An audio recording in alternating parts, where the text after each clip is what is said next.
آپ محبت اور ہوس کے بیچ کہیں پھنس گئے ہیں، اللہ آپ کی مدد کرے۔ دور کہیں سے کسی کے کہے یہ الفاظ میرے کانوں میں گونجنے لگے اور میرا جسم برف کا ہو گیا، جیسے جلتی ہوئی آگ پر کسی نے ٹھنڈا برف پانی ڈال دیا ہو۔ ابھی جو جسم جذبات کی حدت سے جل رہا تھا وہ اب خوف کی شدت سے کانپنے لگا۔ آصف میری کیفیت دیکھ کر حیران رہ گیا۔ ابھی تو اچھا خاصا انسان تھا، سارے پرزے صحیح کام کر رہے تھے، اب ایک دم سے ملیریا زدہ مریض کی طرح کیوں کانپ رہا ہے؟ یقیناً میری حالت دیکھ کر اس کے ذہن میں یہی آیا ہوگا۔ اس نے آ کر اپنی سی کوشش کی، ڈھیلے پرزے کو اپنے لم سے سیدھا کرنے کی کوشش کی، مگر عشق اپنا وار کر چکا تھا۔ اب چاہے دنیا ادھر کی ادھر ہو جاتی، اس سے کچھ بھی نہیں بننا تھا۔ مجھے معلوم تھا کہ آج کے بعد میری زندگی میں چاہے اس جیسے کتنے ہی آصف نام بدل کر آتے رہے، مگر میں ان سے ایسی محبت کبھی نہیں کر پاؤں گا۔ لیکن میں نے خود کو آزمانے کی خاطر اسے بالکل نہیں روکا۔ دیکھنا چاہتا تھا کہ یہ محبت اور ہوس کے بیچ آخر جیتتا کون ہے، اور آخر کار جیت محبت کی ہی ہوئی۔ آصف مجھے نامرد کا لقب دے کر اور اپنے کپڑے پہن کر بستر پر چلا گیا، مگر اسے کیا معلوم تھا کہ میں مرد تو آج ہی بنا ہوں۔ میرے دل کو چین نہیں آ رہا تھا۔ میں نے اتنی سردی کے باوجود گھر جا کر غسل کیا، پھر قرآن پاک اٹھا کر اس کی تلاوت کی اور اس کے بعد دعا کے لیے ہاتھ اٹھائے۔ اے میرے رب، میں تجھ سے اپنے گناہوں کی معافی مانگتا ہوں۔ ویسے تو میں نے بہت گناہ کیے، مگر میرا سب سے بڑا گناہ تیری بنائی محبت کو ناپاک کرنا ہے۔ وہ محبت جس میں تو نے کائنات بنائی، اسی محبت کا نام لے کر میں ہوس کی خواہش کرتا رہا۔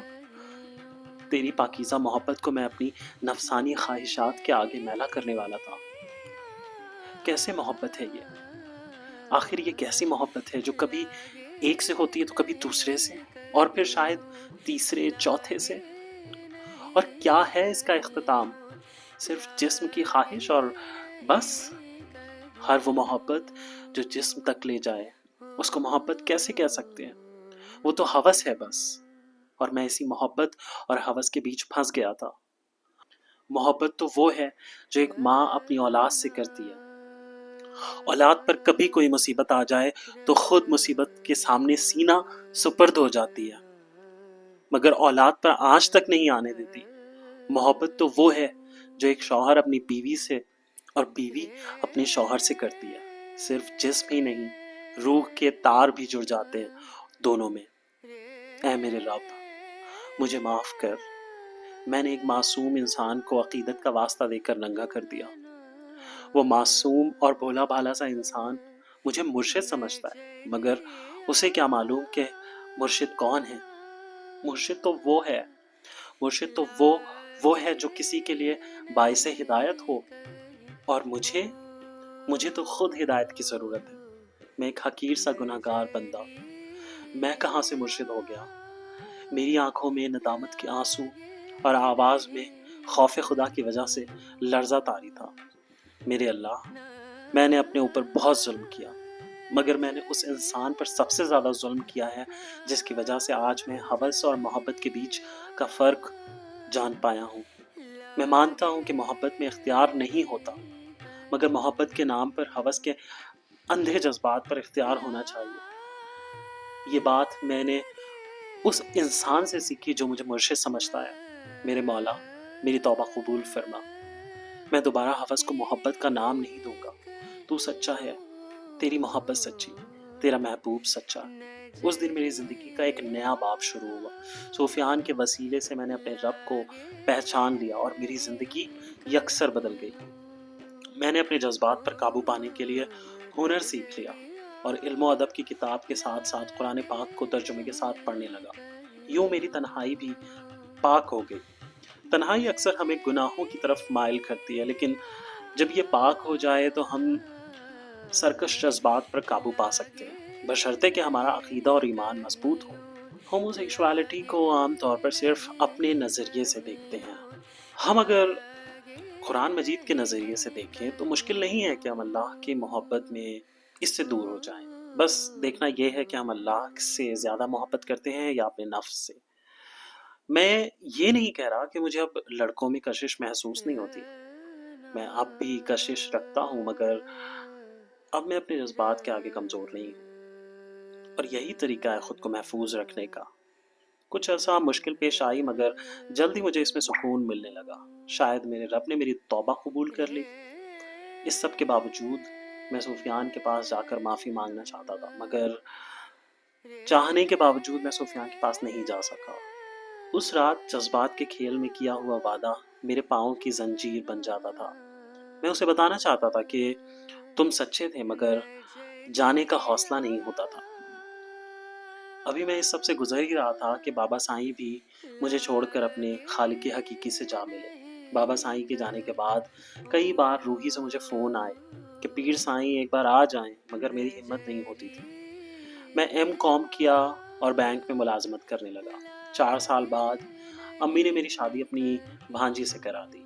زندگی کافی مصروف ہو گئی۔ شادی کرنے کے بعد مجھ میں کافی پازیٹیو تبدیلیاں آئیں، اور وقت کے ساتھ ساتھ میں اپنی زندگی میں خوش رہنے لگا۔ مگر جب بھی کبھی اپنی زندگی کے بدلاؤ کی طرف دیکھتا ہوں تو سفیان کا چہرہ میری آنکھوں کے سامنے آ جاتا ہے۔ وہ اپریل کے اختتام کی ایک روکھی پھیکی سی صبح تھی۔ میں اپنے ذاتی گاڑی پر بیٹھا روحی کی طرف منہ ہوئے سفر تھا۔ اس بار میرے ساتھ کوئی خلیفہ یا ڈرائیور نہیں تھا۔ گاڑی میں اس وقت بھی عطا اللہ عیسیٰ کھیلوی کا وہی گانا چل رہا تھا جو کبھی چولستان سے واپسی پر سنا تھا میں نے۔ ملوک خان کی فون پر بتائی باتیں میرے دماغ میں چکر کاٹ رہی تھی۔ کتنا کچھ ہو گیا تھا وہاں، اور میں اس سب سے غافل تھا۔ میرے جانے کے کچھ عرصے بعد بھی سفیان کھویا کھویا سا رہنے لگا۔ کچھ دن تو ملوک خان نظر انداز کرتا رہا، مگر جب سفیان کی طبیعت دن بدن بگڑنے لگی تو وہ بابا سائیں سے تعویذ لے آیا، لیکن بجائے ٹھیک ہونے کے وہ مزید الجھتا گیا۔ اب وہ صبح کو نکلتا اور رات کو واپس آتا۔ 1-2 دن بعد معلوم ہوا کہ وہ چنتر پیر کے دربار پر سارا دن بیٹھا رہتا ہے۔ ملوک خان کو شک ہو گیا کہ سفیان پر کوئی سایہ چمٹ گیا ہے۔ بابا سائیں کو بلوایا گیا۔ انہوں نے اپنی پوری کوشش کی، مگر سفیان ویسے کا ویسے ہی رہا۔ دن بدن کمزور ہوتا گیا، کسی سے بات نہیں کرتا۔ پھر کسی کے مشورے پر ہاسپٹل لے جایا گیا۔ وہاں ڈاکٹر نے اسے دماغ کے ٹیسٹ کیے، مگر کوئی مسئلہ سامنے نہیں آیا۔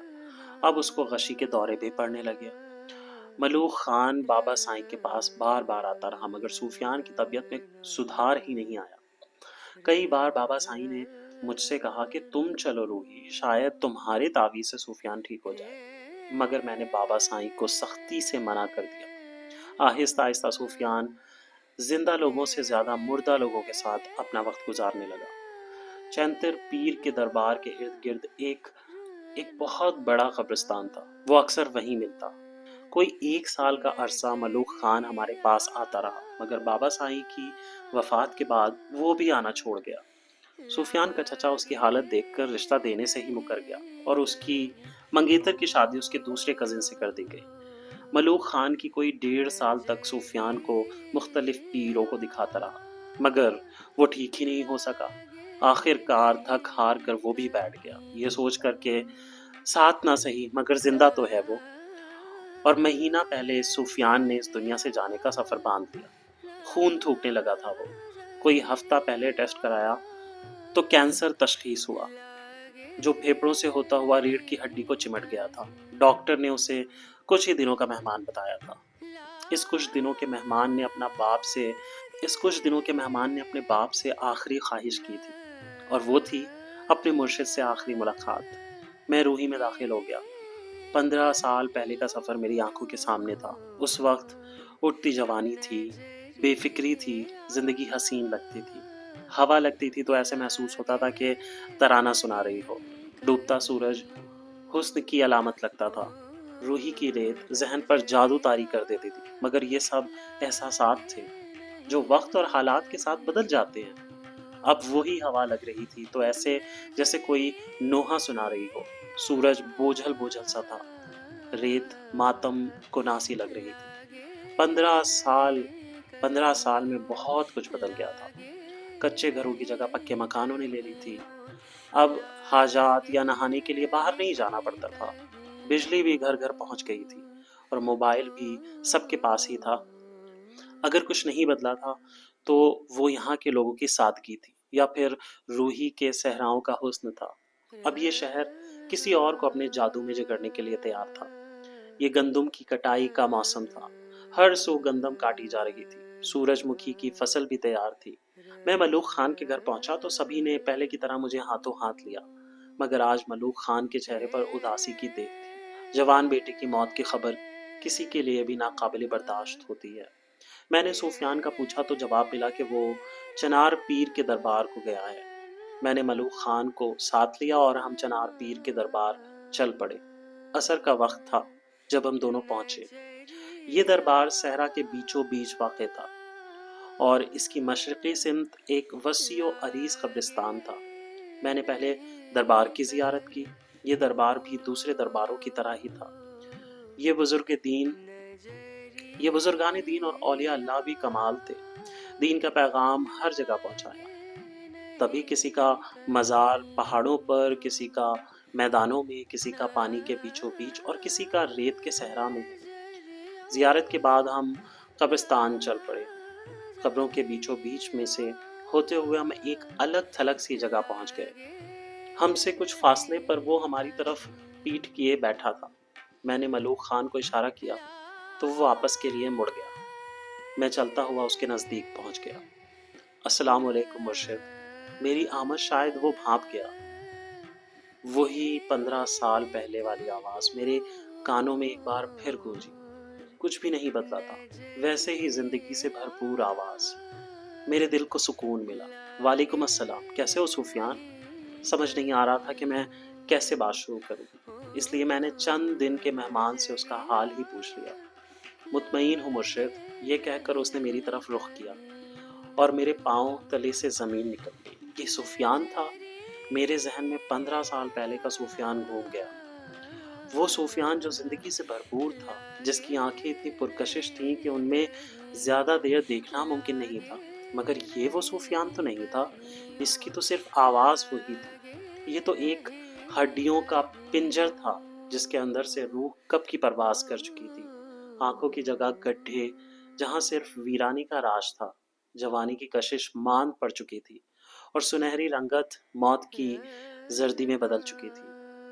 ایک انسان کیا سے کیا بن جاتا ہے، جوانی کیسے روٹ جاتی ہے، حسن کتنا بے وفا ہے، زندگی کتنی بے بس ہے، یہ سب میں اپنی آنکھوں کے سامنے دیکھ رہا تھا۔ مرشد، آخر آپ آ ہی گئے، کیسے نہ آتا، تم نے جو بلایا تھا۔ میں تو آپ کو روز بلاتا تھا مرشد، مگر شاید آپ تک میری صدا ہی نہیں پہنچ پاتی تھی۔ خیر، ہر چیز کا اپنا وقت مقرر ہے، بالکل ویسے ہی جیسے موت کا ایک وقت مقرر ہے۔ مرشد، میرے دل میں اپنی محبت کی جوت جگا کر آپ نے تو پلٹ کر بھی نہیں دیکھا۔ کیا کوئی ایسے کرتا ہے، اپنے مریدوں کو یوں چھوڑ دیتا ہے؟ وہ پرانی باتیں دہرا رہا تھا۔ اس کی بے نور آنکھیں خود بخود برسنے لگی۔ بہت کٹھن مرحلہ تھا موت سے ملاقات کرنے والے شخص کی بپتا سننا۔ تم نے خود تو روکا تھا کہ کبھی دوبارہ ادھر نہ آؤ، پھر میں کیسے اپنا وعدہ توڑ دیتا؟ آخر سید خاندان کا بیٹا ہوں، اپنے بزرگوں کا پاس بھی تو رکھنا تھا۔ پتہ نہیں کس دل کے ساتھ میں نے یہ بات کی تھی۔ میری آنکھیں بھیگنے لگی۔ ہاں میں نے ہی آپ کو روکا تھا، تبھی تو اس کی سزا پا رہا ہوں۔ مگر مرشد، اب یہ سزا نہیں رہی، اب تو میرے لیے یہ جزا ہے۔ تم کیا کہہ رہے ہو سفیان؟ یہ کیا ہو گیا ہے تمہیں؟ اتنا کچھ ہو گیا اور تم مجھے اب بلا رہے ہو؟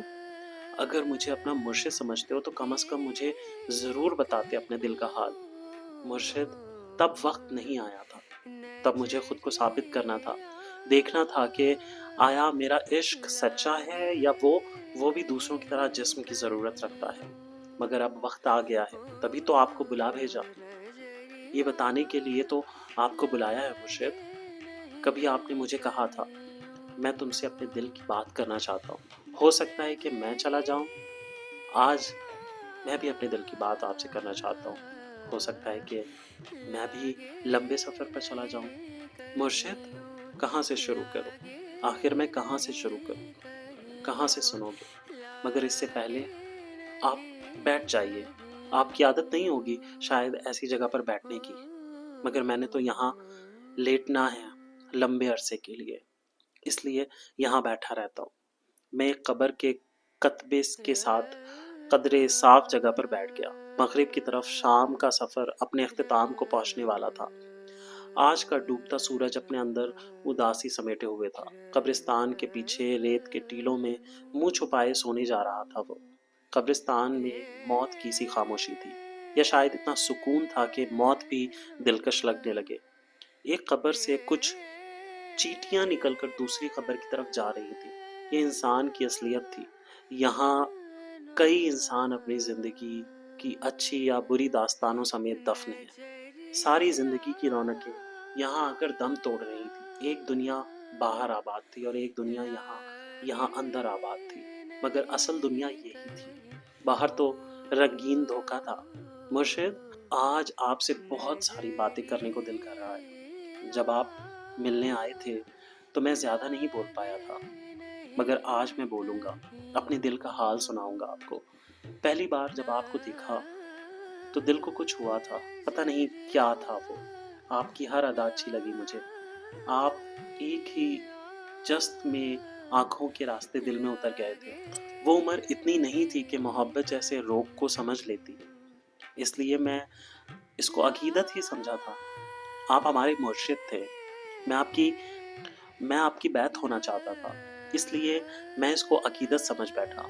مجھے آج بھی یاد ہے جب آپ نہاتے ہوئے میری طرف دیکھ رہے تھے، تب مجھے پہلی بار احساس ہوا کہ آپ کے دل میں کچھ ہے۔ بیعت کے بعد ہم قلعے کی طرف گئے اور واپسی پر آپ کا جذبات پر اختیار نہیں رہا۔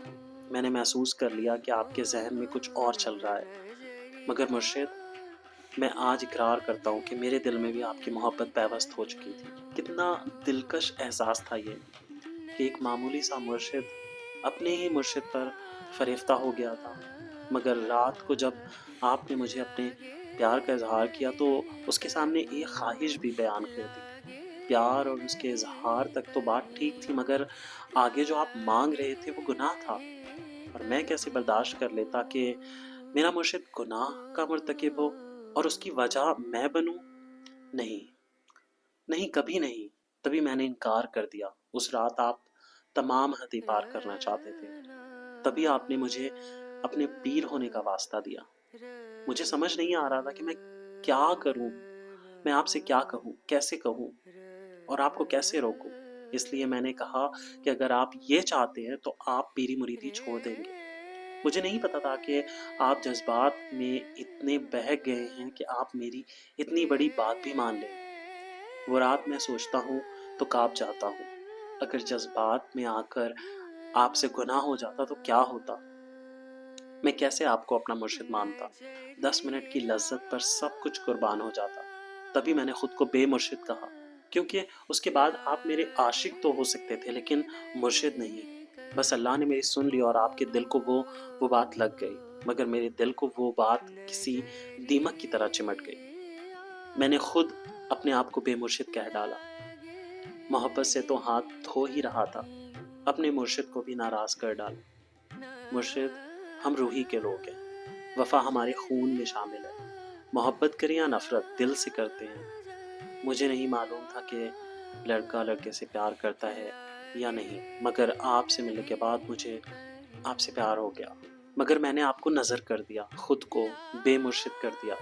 میں نے اس دنیا میں ہی اپنے مرشد کو چھوڑ دیا تھا۔ آگے دنیا اور آخرت میں میرا کیا بنے گا؟ بس یہی بات مجھ کو کھا گئی۔ کچھ دن اس سب کے بارے میں سوچتا رہا تو دماغ درد سے پھٹنے لگا۔ تبھی سکون کی تلاش میں پیر چنار کے دربار آ گیا۔ روز رو رو کر اللہ سے آپ کی سلامتی اور حفاظت کی دعا کرتا۔ مجھے معلوم ہو گیا تھا کہ آپ ہوس کو محبت سمجھ بیٹھے۔ یقین کیجیے، کوئی رات ایسی نہیں گئی جب میں نے رب سے آپ کے لیے گناہ سے بچنے کی دعا نہ کی ہو۔ آپ کے لیے دعا مانگی کیونکہ آپ سے مجھے محبت ہے، مگر آپ سے معافی مانگنی تھی کیونکہ میں نے خود کو بے مرشد کہہ دیا تھا۔ اب میرا جانے کا وقت قریب ہے اور مجھے بے مرشد نہیں مرنا، تبھی آپ کو بلایا ہے۔ مجھے پتا تھا آپ سید ہیں اور سید وعدہ نہیں توڑتا۔ آپ یہاں کبھی نہیں آتے، مگر میں نے اپنے گناہ کی آپ سے معافی مانگنی ہے اور اب اپنی قسم واپس لینی ہے جو اس رات میں نے آپ کو دی تھی۔ آپ بھی اپنے بزرگوں کی طرح ہر سال یہاں آیا کریں اور اپنے بزرگوں کی ریت نبھایا کریں۔ یہاں کے لوگوں کو آپ کی ضرورت ہے، بھلے ہی آپ کے اختیار میں کچھ نہیں، مگر آپ ہم سب کے لیے وسیلہ ہیں، اور آپ کا شجرہ جن لوگوں سے جا کر ملتا ہے وہ ہمارے لیے باعث نجات ہے۔ آپ پہلے دن سے ہی میرے مرشد تھے اور آج بھی ہیں، مجھے معاف کر دیجئے تاکہ میں سکون سے مر سکوں۔ وہ دونوں ہاتھ جوڑے معافی مانگ رہا تھا اور میں ذلت و رسوائی سے زمین میں گڑا جا رہا تھا۔ دل کر رہا تھا کہ کوئی قبر پھٹے اور میں اس میں سما جاؤں۔